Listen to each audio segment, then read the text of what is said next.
कार्तिक मास महात्म्य 11वां अध्याय। श्री नारद जी बोले, जिन दैत्यों को पहले देवताओं ने पराजित कर दिया था और वे पाताल में रहते थे, वे सब राजा जलंधर का आश्रय पाकर पृथ्वी पर निर्भय होकर विचरने लगे। किसी समय राहु का कटा हुआ सिर देखकर जलंधर ने गुरु शुक्राचार्य से उसका सिर कटने का कारण पूछा। शुक्राचार्य ने देवताओं के द्वारा समुद्र मंथन, उसके रत्नों को देवताओं के द्वारा छीन लेना तथा दैत्यों को अनादर कर युक्त हार का वर्णन।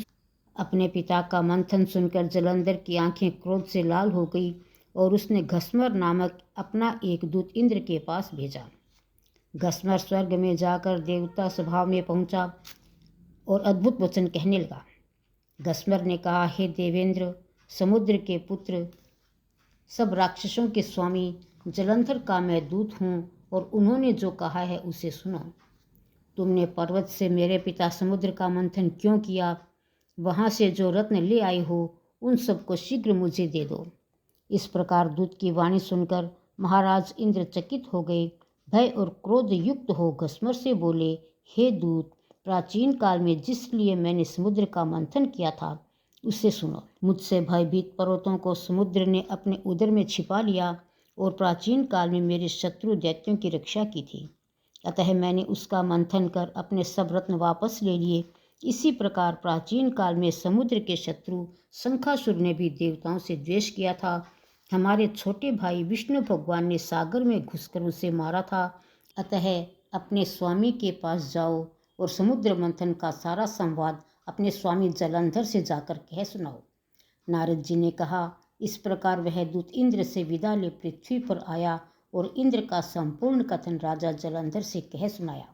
उन बातों को सुनकर क्रोध से उस दैत्य के होंठ कांपने लगे। वह जलंधर देवताओं का शीघ्र पराजित करने के उद्यम में लग गया और उसके उद्यम के कारण प्रत्येक दिशा तथा पाताल से करोड़ों राक्षस इकट्ठे होने लगे। अपनी करोड़ों की सेना को लेकर शुंभ निशुंभ आदि दैत्यपति वहां आ पहुंचे। उस राक्षस राज जलंधर ने स्वर्ग लोक जाकर नंदन वन पर अपना अधिकार कर लिया। तब देवतागण भी युद्ध के लिए स्वर्ग से बाहर निकले। देवताओं ने देखा प्रबल दैत्यों की सेना ने अमरावतीपुरी को घेर लिया है, अतः देवता और दैत्यों की सेना में घमासान युद्ध होने लगा। मूसल, परिघ, बाण, गदा, शक्ति और फरसा से देवता दानवों ने एक दूसरे पर दौड़ दौड़ कर आक्रमण कर दिया। लड़ते लड़ते दोनों सेनाएं क्षीण हो गई, रक्त की धारा बहने लगी। चोट खाकर गिरे हुए तथा घायल होकर गिरने वाले, रक्त से सने हुए हाथी, घोड़े, रथ तथा पैदलों से वह संग्राम भूमि संध्या काल के मेघों के समान लाल हो गई। उस युद्ध में मरे हुए राक्षसों को शुक्राचार्य जी जिलाने लगे। मृत संजीवनी विद्या से अभिमंत्रित किए जल की बूंदों के द्वारा युद्ध में मरे हुए राक्षसों को शुक्राचार्य जी जिलाने लगे। दूसरी तरफ मरे हुए देवता भी जीकर उठने लगे। मरे हुए देवताओं को पुनः जीवित देखकर क्रोधित हो जलंधर ने शुक्राचार्य से कहा, अभी मैंने जिन देवताओं को संग्राम में मारा है वे फिर कैसे जीवित हो गए? यह सुना गया है कि आपकी मृत संजीवनी विद्या आपके अतिरिक्त किसी को भी ज्ञात नहीं है। शुक्राचार्य जी ने कहा, देवताओं के आचार्य बृहस्पति द्रोणाचल से दिव्य औषधियों को लाकर देवताओं को जिलाते हैं, अतः तुम द्रोणाचल को हर लो। नारद जी ने कहा। उनके ऐसा कहने पर जलंधर ने द्रोणाचल को लाकर समुद्र में फेंक दिया और स्वयं फिर देवताओं से महायुद्ध में संलग्न हो गया। तदनंतर देवताओं को मृतक देखकर बृहस्पति जी द्रोणाचल पर गए, किंतु वहां पर द्रोणाचल को उन्होंने नहीं देखा। दैत्य जलंधर द्वारा द्रोणाचल हारा हुआ जानकर बृहस्पति जी चिंता और भय से किम कर्तव्य विमूढ़ हो गए।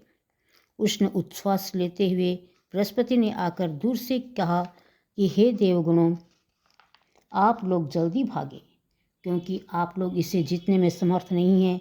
यह राक्षस श्री शंकर भगवान के अंश से उत्पन्न हुआ है। तुम लोग इंद्र की चेष्टा को स्मरण करो।